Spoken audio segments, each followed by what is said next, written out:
हमारे यहां गिरने उठने दोनों के उदाहरण हैं। अच्छा ये बताओ, रावण किसके घर में पैदा हुआ? बोलो जी।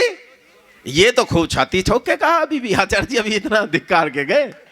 लेकिन मैंने पूछा रावण के किसके घर में? बोले रावण के, ब्राह्मण के घर में पैदा हुआ। अच्छा ब्राह्मण के घर में पैदा हुआ, ये बताओ लड़ने लड़ाने का काम करता था? हाँ के ना? हाँ करता था। ब्राह्मण रहा के क्षत्रिय? उठा के गिरा? अरे बोलो। और केवल क्षत्रिय नहीं, वो तो वैश्य नहीं रहा, शूद्र नहीं रहा, उससे भी नीचे चला गया, अंत्यज हो गया। लोगों ने उसे राक्षस कहकर पुकारा, मांस खाने लगा, शराब पीने लगा, लोगों ने उसे अंत्यज कहकर पुकारा। उठने का भी उदाहरण है और गिरने का भी उदाहरण है। बोला है कि नहीं है? है ना। सत्यकाम जाबाल, एक सत्यकाम नाम का लड़का था, उसकी मां वेश्यावृत्ति करती थी युवावस्था में।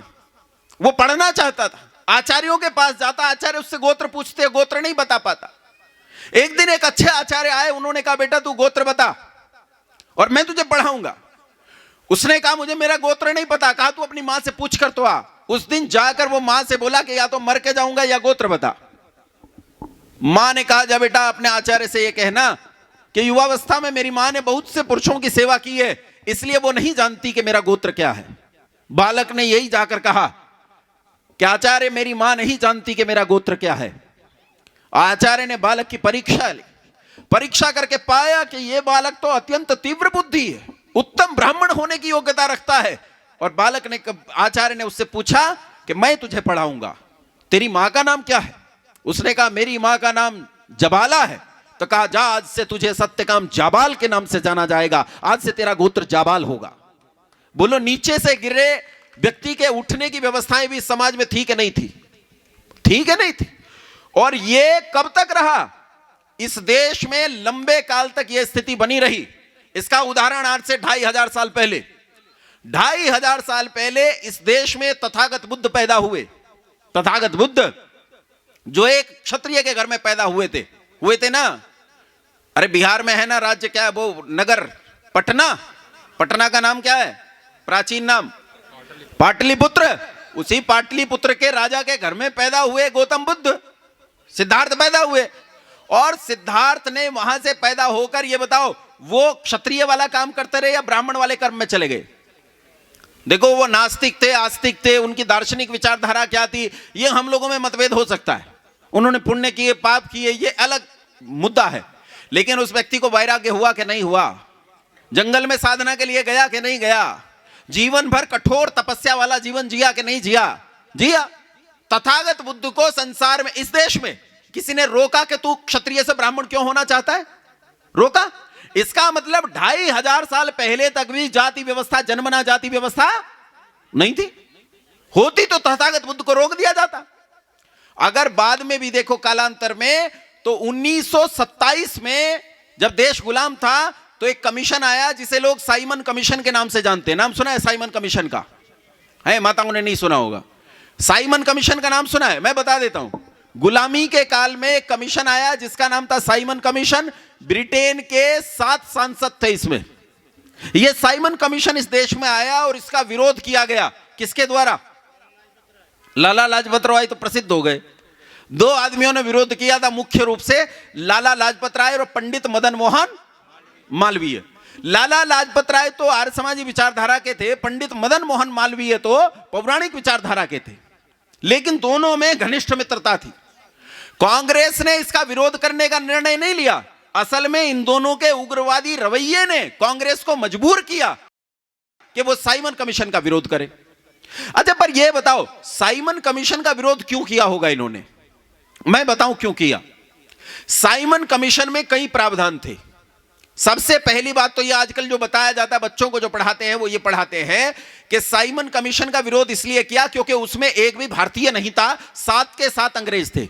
लेकिन बात यह नहीं थी, बात यह थी साइमन कमीशन का विरोध इसलिए किया गया क्योंकि साइमन कमीशन वो पहला राजपत्र है जिसके नियम पहली बार राजपत्र पर जातियों को अंकित करने इस देश में आए थे।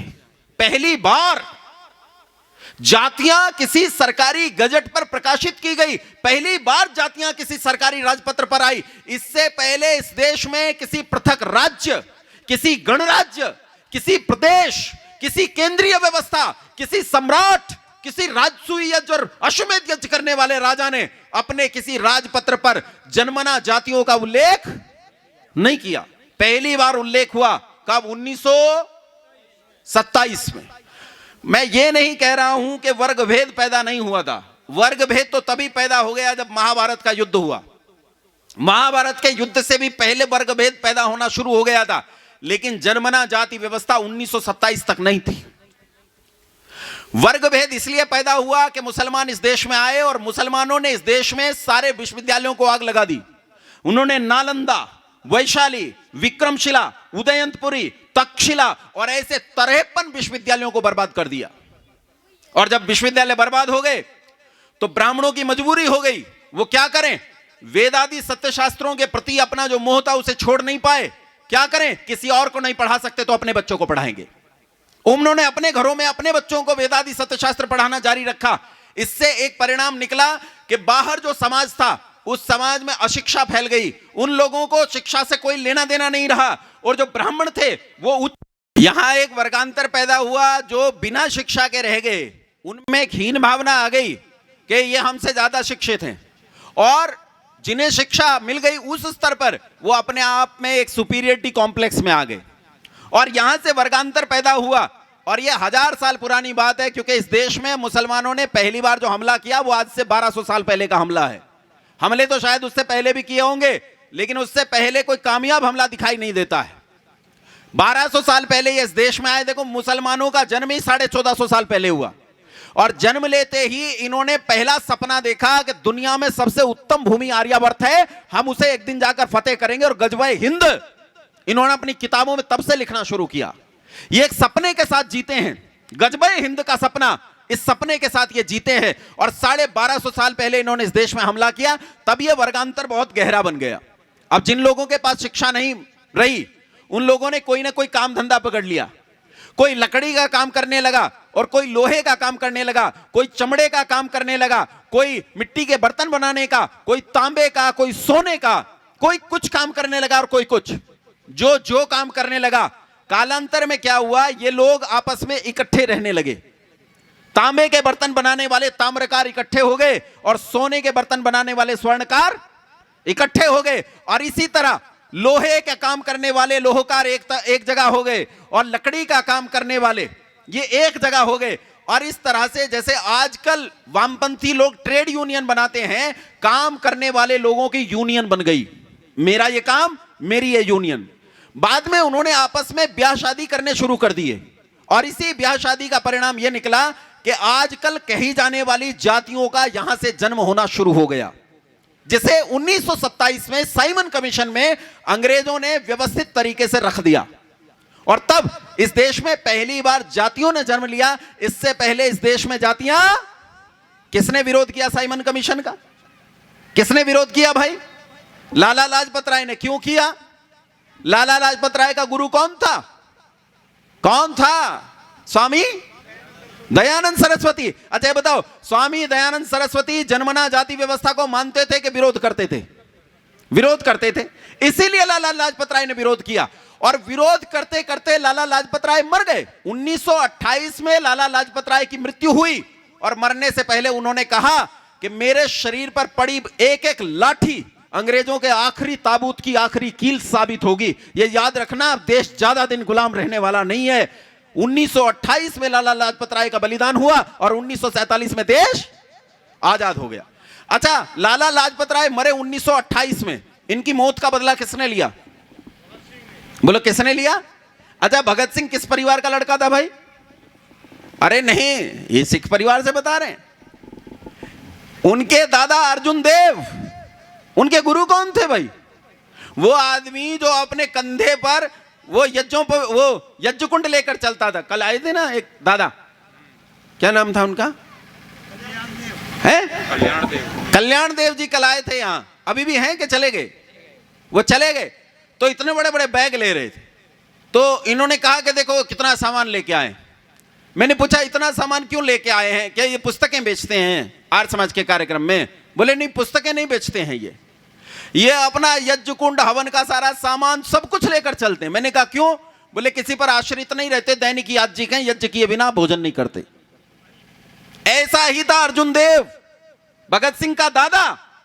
और भगत सिंह उसी आर्य समाज के संकल्प से पैदा हुआ था। बदला किसने लिया लाला लाजपत राय की मौत का? और तो किसी को गुस्सा नहीं आया। किसे गुस्सा आया? भगत सिंह आदि को। और येलो पेपर्स बांटे गए थे। येलो पेपर्स सैंडर्स को मारने से पहले बांट दिए थे। दुनिया में लोग कहते हैं ना, बड़ा दुस्साहस कर देते हैं ये लोग, वे लोग बड़े दुस्साहसी होते हैं। आओ मैं दुस्साहस दिखाता हूं किसे कहते हैं। येलो पेपर्स बांटे थे, कहा था लाला लाजपत राय की मौत का बदला लेंगे, दिन दहाड़े लेंगे, बीच चौक पर लेंगे। दिन दहाड़े मारा था और बीच चौक पर मारा था, बदला लिया था ना। यहां जाति व्यवस्था का विरोध करने के लिए केवल लाला लाजपत राय खड़ा नहीं हुआ, उनके साथ पंडित मदन मोहन मालवीय भी खड़े हुए थे। और पंडित मदन मोहन मालवीय आर्य समाज से नहीं थे, वो एक पौराणिक व्यक्ति थे। इससे साबित होता है कि जाति व्यवस्था कभी भी इस देश में स्वीकार्य नहीं रही। लाला लाजपत राय कौन थे? माओ, ध्यान से सुनना। ऐसा मत मानना कि तुम्हारा विषय नहीं चल रहा। बिस्मिल तुम्हें ही पैदा करना है, लाला लाजपत राय तुम्हें ही पैदा करना है। तुम ही नहीं पैदा करोगी तो कौन पैदा करेगा? कौन थे लाला लाजपत राय? सुनो, लाला लाजपत राय कौन थे? लाला लाजपत राय जब मर गए तो डॉक्टर भीमराव अंबेडकर, जिसके नाम पर आज इस देश में वामपंथी संगठन चलाते हैं, जिसका नाम लेकर विश्वविद्यालयों की दीवारों पर लिखा जाता है ब्राह्मणों भारत छोड़ो, उस लाला लाजपत राय की मृत्यु पर इस डॉक्टर भीमराव अंबेडकर ने एक शोक सभा की, जिसमें हजारों लोग इकट्ठे हुए। और उस समय जिस संस्था ने यह सभा की थी उसका नाम था बहिष्कृत भारत।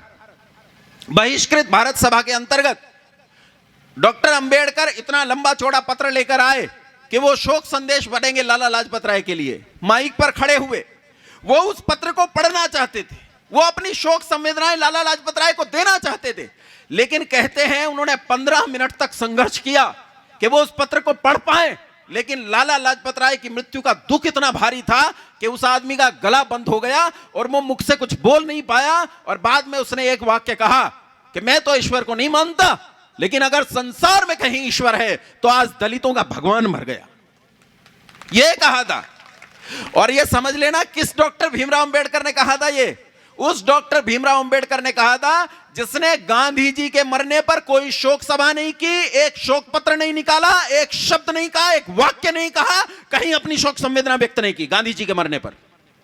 लाला लाजपत राय के मरने पर वो आदमी कंठ से बोल नहीं पाया। अच्छा, ये लाला लाजपत राय किनके बिरादरी में पैदा हुआ भाई? बनिया। कौन था लाला लाजपत राय? बोलो। लोग कहते हैं बनिया लड़ना नहीं जानता। अरे मैं कहता हूं जो अपने आप को लड़ा के कहते हो आओ तो तुम करोड़ों के सामने अकेला काफी है। पंजाब केसरी के नाम से जानते हैं लोग उसे। लालाओं में पैदा हुआ, बनियों में पैदा हुआ। और बनियों में पैदा होकर उसने दलितोद्धार के कार्यक्रम चलाए। उसने चलाए, उन लोगों के लिए लड़ा, गालियां खाई, तिरस्कार सहे, जंगल जंगल, गांव गांव, बस्ती बस्ती घूमा। वो उनके उद्धार के लिए, उनके कल्याण के लिए अपना सुख मिट्टी में मिला दिया उसने। कौन था वो? किस बिरादरी से था? बनिया। बनिए ने यहां काम किया किन के लिए? दलितों के लिए। उसने बनियों के लिए काम नहीं किया, बनियों के लिए नाम काम नहीं किया। एक क्रांतिकारियों का समूह था।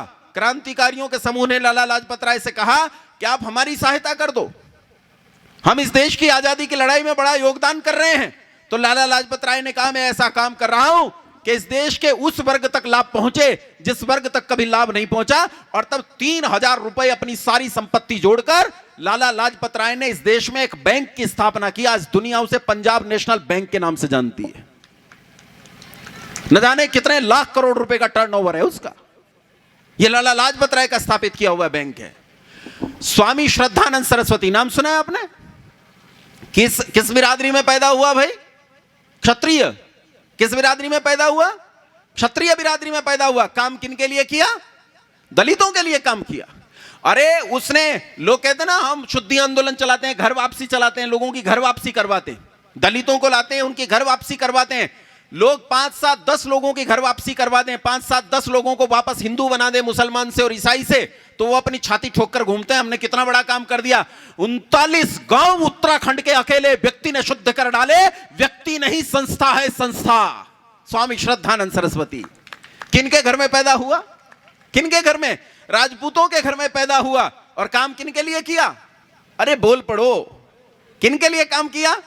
ये कहते हैं ब्राह्मणों भारत छोड़ो। इस देश में कभी ब्राह्मण और दलित का विभाजन रहा ही नहीं बंधु, कभी नहीं रहा। आपके ये लिख देने के बाद भी आपके प्रति मेरा प्रेम कम नहीं होता है।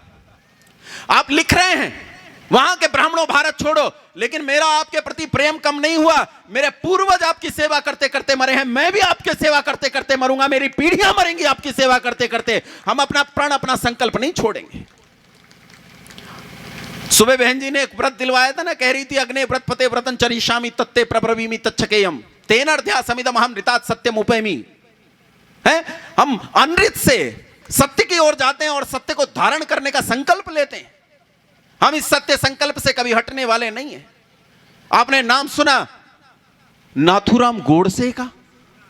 अब डर गए लोग, बोले आदमी पक्का नुपुर शर्मा बनवा के जाएगा। नाथूराम गोडसे कौन? हत्यारा। किसे मार डाला? महान महात्मा गांधी को मार डाला। महात्मा गांधी का मैं बड़ा सम्मान करता हूं, मुझे महात्मा गांधी से बड़ा प्रेम है। उन्होंने बहुत काम किया है, निसंदेह महात्मा गांधी इस देश में एक महान व्यक्ति थे। लेकिन नाथूराम गोडसे, नाथूराम गोडसे वो कौन था? वो कौन था? ब्राह्मण था। कौन था? ब्राह्मण था। और सुनो, मैं तो उसी वर्ग से आता हूं। चित्पावन ब्राह्मण था। जिस दिन उसे पकड़ा पुलिस ने, फांसी वांसी देने की योजनाओं पर काम चल रहा था, उस दिन जिस दिन उसे फांसी की घोषणा हुई, 51 चित्पावन ब्राह्मणों को तो पुणे में इकट्ठे काट दिया गया था।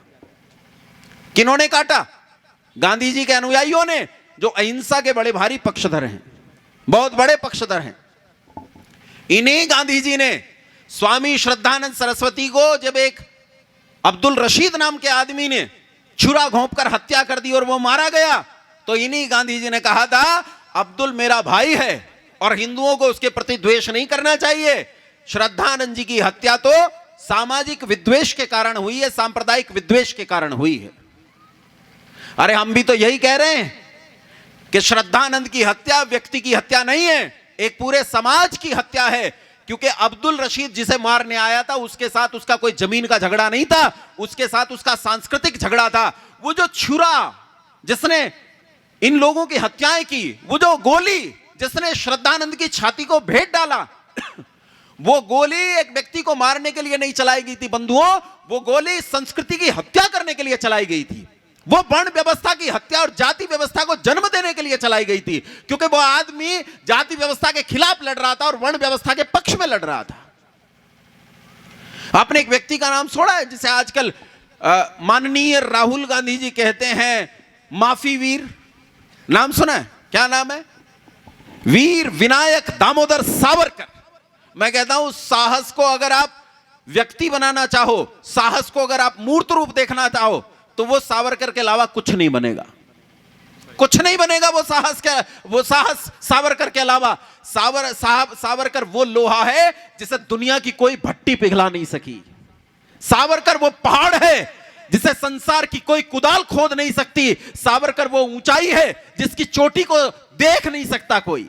उस सावरकर ने अपने ऊपर पत्थर फेंकने वाले, थूकने वाले, गाली देने वाले लोगों को मंदिरों में घुसने का अधिकार दिलवाया। वो आदमी उनके लिए लड़ा, वो आदमी उनके लिए लड़ा जो आज भी उस पर थूकते हैं, उसे गालियां देते हैं, लेकिन उसे इसकी चिंता नहीं थी। वो नहीं चाहता था कि मेरे मरने के बाद मेरी चिता पर मेले लगे। वो चाहता था मेरे देश का कल्याण हो, मेरे लोगों का कल्याण हो। लेकिन बंधुओं, इस देश को बर्बाद कर दिया गया, एक जाति व्यवस्था डाल दी गई। आपने अंग्रेजों का एक सिद्धांत सुना होगा। मुन्नी जी, जब मैं समय से ऊपर हो जाऊं तो मुझे रोक देना। है, अपने पानी में मगरमच्छ अच्छा तैर लेता है, पता नहीं चलेगा टाइम का। इस देश में इस जाति व्यवस्था को खड़ा करने और वर्ण व्यवस्था को डुबोने के लिए पुरजोर कोशिशें की गई और आज भी वो कोशिशें जारी हैं। आज भी कोशिशें जारी हैं। लोग यूं तो गले में जनेऊ डालकर घूमते हैं, लेकिन वही लोग जो गले में जनेऊ डालकर घूमते हैं और जनेऊ निकालकर दिखाते हैं, अपना गोत्र भी वो बताते हैं जो कहीं मिलता नहीं है, जो इस देश में हमें तो मिला नहीं भाई। हम भी सारे देश में घूमते रहते हैं, हमें कौशिक मिले, दीक्षित मिले, वत्स मिले, पुलस्त मिले, वशिष्ठ मिले, भारद्वाज मिले, न जाने कौन कौन मिले, लेकिन ये अजीब गोत्र लाए ढूंढ के। हैं? वो जो ये जो राहुल गांधी जी हैं, माननीय राहुल गांधी जी, जो इस देश में एक बहुत बड़े नेता हैं, और सच बताएं हम तो चाहते हैं वो बड़े नेता बने रहें। अगर उनकी जगह कोई और बुद्धिमान आ गया तो समस्या होगी। ऐसा ही व्यक्ति दूसरी तरफ का बड़ा नेता बना रहे तो हमारे लिए बड़ी अच्छी सुविधा है? जिस आदमी की गिनती भी दुनिया की ऐसी भाषा में चलती है जिसमें 75 और 36 के बीच में 35 भी आता है। मुझे पता नहीं 35 कौन सा आंकड़ा है, वो तो उन्हें ही पता होगा 35 कौन सा आंकड़ा है। जो आटे को लीटर में और दूध को किलो में तोलते हैं, ऐसे नेता आज सावरकर को माफी वीर कहते हैं। तो ये समझ लेना, वो सावरकर जो जाति व्यवस्था के विरोध में खड़ा था, ये लोग जो सावरकर का विरोध कर रहे हैं वो किसका विरोध कर रहे हैं बोलो? वो जातीयता का पक्ष करते हैं। वो तो घोषित करते हैं मैं ये हूं, अपने आप को बताते हैं मैं ये हूं, अपनी घोषणा करते हैं मैं ये हूं। तो बंधुओं, मैं आपसे ये कहना चाहता हूं कि इस देश की जो संस्कृति है वो संस्कृति है वर्णाश्रम व्यवस्था। अगर आपने इस देश की वर्णाश्रम व्यवस्था को बचाया तो सब बच जाएगा, और अगर आपने वर्णाश्रम व्यवस्था को छोड़ दिया तो कुछ भी हाथ लगने वाला नहीं है। इस वर्णाश्रम व्यवस्था और जाति व्यवस्था की लड़ाई में, इसकी आड़ में पीछे खड़े जो वामपंथी आपको दिखाई देते हैं, इन वामपंथियों में मुख्य रूप से, मूल रूप से कौन है? वे हैं मुसलमान। कौन है? अरे बोलो, यहां तो है भी नहीं, क्यों डर रहे हो? ये आचार्य जी वीडियो बना रहे हैं, ये तो वीडियो वहां जाएगी जहां मैं रहता हूं, और जहां रहता हूं ना उसके चारों ओर 85% मुसलमान रहते हैं। 85%, केवल 15% की संख्या है हमारी। हम तो वहां नहीं डरते, हमारे नाम से तो वहां उनकी पिंडलियां कांपती हैं। तुम यहां बैठे डर रहे हो मध्य प्रदेश में, हैं? इनका सबसे बड़ा चेहरा इन वामपंथियों का इस समय देश में है मुसलमान, और मुसलमान इस समय इस देश के खिलाफ काम कर रहे हैं। ये याद रखना, कुछ लोग कहते हैं कि कुछ मुसलमान अच्छे होते हैं, कुछ मुसलमान बुरे होते हैं। मैं ये पूछना चाहता हूं, जो अच्छे मुसलमान हैं और जो बुरे मुसलमान हैं, क्या वो समाज को काफिर और मोमिन में बांटकर नहीं देखते? और जो समाज को काफिर और मोमिन में बांटकर देखता है, इसका सीधा मतलब है वो समाज में काफिरों को खत्म करना चाहता है और मोमिनों को बचाना चाहता है।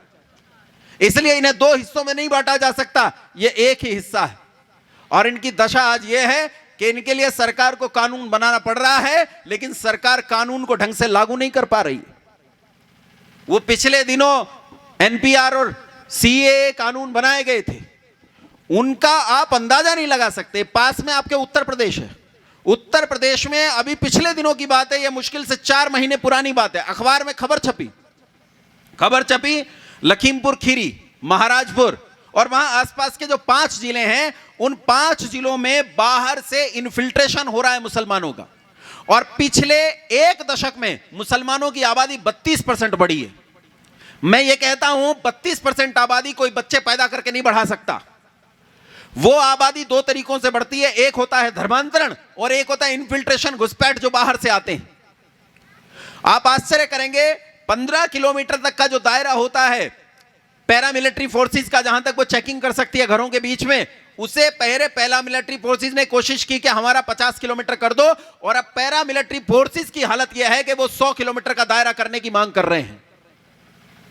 ये तो मैं आपको सरकारी बातें बता रहा हूं जो सरकार में चल रहा है। और इस देश की स्थिति यह है कि आज मैं अखबार में खबर पढ़ रहा था कि कोई महिला है चंचल, अखबार में छपी है, चंचल नाम की महिला, उसका मित्र इजराइल, मुसलमान एक इजराइल लड़की उसके साथ चली गई, और इजराइल ने कहा कि हमारी राह में रोड़ा, ये तेरा छोटा भाई है, पहले इसकी हत्या करनी पड़ेगी। और उसने खुद तैयार होकर उसकी हत्या करता उससे भी बड़ा कांड किया, उसने चंचल को तैयार किया, और चंचल ने उस इजराइल के लिए अपने छोटे भाई की टुकड़े टुकड़े करके हत्या कर दी, भाई की हत्या कर दी। अभी श्रद्धा के 35 टुकड़ों का खून सूखा भी नहीं था कि एक और नई हत्या हो गई है। और ये हत्याएं वे हैं जो प्रकाश में आ रही हैं। इस देश में ऐसी इतनी हत्याएं हैं जिनकी आप गिनती नहीं कर सकते, आकलन नहीं कर सकते, पगे पगे फैली पड़ी हैं। मैं आपसे कह रहा था ना, कभी हरिद्वार जाओ, तुम मेरठ मुजफ्फरनगर में इस बार अपनी बुद्धि को थोड़ी विश्लेषणात्मक करते हुए गुजरना, और वहां तुम्हें दिखाई देगा सड़कों के किनारे मांस ऐसे टंगा होता है जैसे बच्चों के खिलौने टंगे होते हैं। सड़कों के किनारे, बिल्कुल सड़क पर अतिक्रमण करके, जहां उसकी दुकान है, दुकान से 20 फीट आगे सड़क के किनारे आ गया है। लोग कहते हैं यहां लोगों को मौलिक अधिकार प्राप्त हैं। मैं कहता हूं मैं मांस नहीं खाता, मेरे मौलिक अधिकार का क्या? ये बताओ, अगर मैं सड़क से जा रहा हूं और बराबर में मांस भुना जा रहा है, तो वो मांस उस वायु में घुलकर मेरे भीतर जा रहा है या नहीं? हां या ना? बोलो, मुझे खाने की स्वतंत्रता है या नहीं? आश्चर्य ये, सरकारें कहती हैं, संगठन कहते हैं, लोग कहते हैं कि हमें दूसरे की थाली में देखने का अधिकार नहीं। नरेंद्र मोदी जी ने कहा था ना कि हमें दूसरे की थाली में देखने का अधिकार नहीं है कि वो क्या खा रहा है, लेकिन मैं कहता हूं मुझे दूसरे की थाली में देखने का अधिकार होना चाहिए, होना चाहिए। उसे गाय खाने का अधिकार है, वो गाय का कलेजा निकालकर खा सकता है। इस देश में जो परिस्थिति वर्तमान में चल रही हैं, उनमें लोगों को खाने तक की स्वतंत्रता नहीं है। अच्छा, एक बात आप लोगों से पूछना चाहता हूं, मुझे खाने की स्वतंत्रता है कि नहीं है? बोलो, होनी चाहिए कि नहीं? अगर मैं सड़क से गुजर रहा हूं और वहां अंडों को पकाया जा रहा है, मांस को पकाया जा रहा है, तो बताओ वो मांस वायु में घुलकर मेरे भीतर जा रहा है कि नहीं जा रहा? जा रहा है ना। तो मैं जबरदस्ती मुझे मांस खिलाया जा रहा है, मैं खाना नहीं चाहता और जबरदस्ती मुझे मांस खिलाया जा रहा है। मैं नहीं चाहता कि मेरे बच्चे कोई गंदी चीज देखे, लेकिन आपको पता है शराब कैसे पिलाई जाती है? शराब ऐसे पिलाई जाती है कि पहले शराब का एक एडवर्टीजमेंट किया जाता है। कहां से एडवर्टीजमेंट किया जाता है? आपने पोस्टर देखे हैं, टीवी में देखा है। बैगपाइपर नाम से एक प्रचार किया जाता है, कहते हैं खूब जमेगी जब मिल बैठेंगे 3 यार, तुम, मैं और बैगपाइपर क्लब सोडा। अब सोडा क्या है? सोडा कुछ नहीं होता, सोडा तो पानी जैसा होता है। तो कहते हैं हम तो सोडे का प्रचार कर रहे हैं, लेकिन कमाल की बात यह है बैगपाइपर क्लब सोडा नाम से सोडा कहीं नहीं बिकता और दारू सब जगह बिकती है। और फिर बच्चों को रोमांचित किया जाता है उस चीज के प्रति। कैसे? वो फिल्म में गाना आता है, फिल्म में गाना आता है और एक हीरो जो बहुत हैंडसम है, बड़ा तकड़ा है, वो एक बड़ी भारी महंगी कार में बैठ के जब बारिश पड़ रही है, उस बारिश के बीच में से गुजरता हुआ गाएगा कि डम डम डिगा डिगा, मौसम भीगा भीगा। गाता है कि नहीं गाता? शराब के कितने गाने हैं, उन फिल्मों से शराब के उन गानों का प्रचार किया जाता है। और एक बच्चा जो उसे अपना हीरो मान बैठा है, जब बारिश पड़ती है तो वो देखता अच्छा मौसम भीगा भीगा, अब तो काम करना पड़ेगा, क्योंकि उसे शाहरुख खान बनना है, उसे सलमान खान बनना है। और वो शाहरुख खान सलमान खान तब बनेगा जब वो 2 घूंट लगा लेगा, क्योंकि उसने टीवी में, फिल्म में उसे पीते हुए देखा था। कितने तरीके से आप लोगों के बीच में शराब को परोसा जाता है। एक आश्चर्य की बात देखो आप, सरकार का, माताओं ध्यान से सुनो, अब की बार जो बोलेगी ना, यहां बुला लूंगा मंच पे, यहां से भाषण देना पड़ेगा, फिर बोलना नहीं है। नहीं, बच्चा है, कोई बच्चा तो चलता रहे। यहां एक बात ध्यान सुनो, ये समझदारी आप बताना मुझे कितनी समझदारी, और इस प्रश्न का उत्तर भी देना जो अगला पूछ रहा हूं। इस देश में सरकार ने एक विभाग बना रखा है, आबकारी विभाग। क्या है विभाग का नाम? आबकारी विभाग का काम यह है, यह तय करना कि ज्यादा से ज्यादा दारू कैसे बिके, उसके लिए नीतियां तैयार करना, उसके लिए ठेके छोड़ना, बिना ठेकों के चलाना है, लाइसेंस से चलाना है, बिना लाइसेंस के चलाना है, कहां कहां शराब पहुंचानी है, कैसे शराब बेचनी है, ये सारी जिम्मेदारी कौन से विभाग की है? बोलो भाई। अब कमाल की बात सुनो, इसके लिए सरकार बजट तैयार करती है, कई लाख करोड़ रुपए का बजट पूरे देश का, आबकारी विभाग का। एक और विभाग सरकार ने बना रखा है, उस विभाग का नाम है मद्य निषेध विभाग। मद्य निषेध विभाग का काम है कि शराब ना बिक जाए। सरकार ने 2 विभाग बना रखे, ध्यान से सुनो। एक विभाग को सरकार कह रही है कि शराब जितनी ज्यादा से ज्यादा उतनी बेच डाल। पिछली बार अगर 10 लाख लीटर बिकी थी, तो अब की बार 50 लाख लीटर बिकनी चाहिए। और मद्य निषेध विभाग का काम है कि लोगों को शराब, सरकार क्या चाहती है मुझे बताओ, क्या चाहती है? जैसे आप बैठे हो ना चुपचाप, ऐसे ही सरकार भी बैठी है। असल बात क्या है उसका मैं बता देता हूं। मैंने मद्य निषेध विभाग के एक अधिकारी को फोन किया, मैंने कहा भाई साहब आप यहां आ जाओ, यहां कुछ अवैध शराब बिक रही है, इसके खिलाफ कुछ कार्यवाही करो। तो अधिकारी ने कहा कि आचार्य जी आज तो नहीं आ पाऊंगा, 1 हफ्ते बाद आऊंगा। मैंने कहा क्यों? एक हफ्ते बाद क्यों? जल्दी से गाड़ी उठाओ, आ जाओ। बोले गाड़ी किसके पास है? मैंने कहा गाड़ी नहीं है तो कैसे काम करते हो? बोले मैं तो पब्लिक ट्रांसपोर्ट से काम करता हूं, बस में जाता हूं। मैंने कहा क्यों, बस में क्यों जाते हो? कार ले लो, सरकार बजट देगी। बोले 1000 रुपया देती है 1 महीने का, और मेरे पास 5 जिले हैं। 5 जिलों में शराब के खिलाफ काम करने के लिए उस अधिकारी को कितने रुपए मिले? 1000। और एक और आदमी जो शराब बेचने के लिए जिसका विभाग है, उसे एक जिले में काम करने के लिए, केवल एक जिले में काम करने के लिए 5 लाख रुपए मिलते हैं। शराब क्या सरकार क्या चाहती है बोलो? मद्य निषेध विभाग चाहती है या आबकारी विभाग चाहती है? और कमाल की बात यह है कि मद्य निषेध विभाग का नाम भी है, सरकार के मंत्री आएंगे, नेता आएंगे, मंचों पर खड़े होकर आपको बोलेंगे भी, बताएंगे भी कि हम तो शराब को रोकने के लिए काम करते हैं। दिल्ली में एक नए नए नेताजी बने हैं मुख्यमंत्री, क्या नाम है? हाँ, इसे सब जानते हैं भाई, बड़ा प्रसिद्ध आदमी है। केजरीवाल जी ने ठेकों की संख्या तो बढ़ाई ही। वो एक कवि कह रहा था कि मैं केजरीवाल के पास चला गया और मैंने उनसे पूछा तुम 500 स्कूल बता रहे हो, वो 500 स्कूल कहां है? तो बोले देख भाई, ये स्कूल देख रहा है, ये मैंने बनाया। बोले हाँ। तो बोले 1 हो गया? बोले हाँ 1 हो गया। बोले इसमें सुबह लड़के पढ़ते हैं और शाम को लड़कियां पढ़ती हैं, 2 ये हो गए। कितने हो गए? 3। और इसमें 250 बच्चे पढ़ते हैं और हर बच्चा ये कहता है मैं अपने स्कूल में जा रहा हूं, तो 250 ये हो गए। और स्कूल के सामने मैंने ठेका खुलवा दिया, और ठेके के दारू खरीद के, दारू पी के लड़का जब स्कूल की ओर देखता है या कोई भी देखता है, तो भगवंत मान कहता है पंजाब का मुख्यमंत्री कि शराब पीने के बाद 1 के 2 दिखाई देते हैं। तो 250 स्कूल के कितने हो गए? 500 स्कूल हो गए।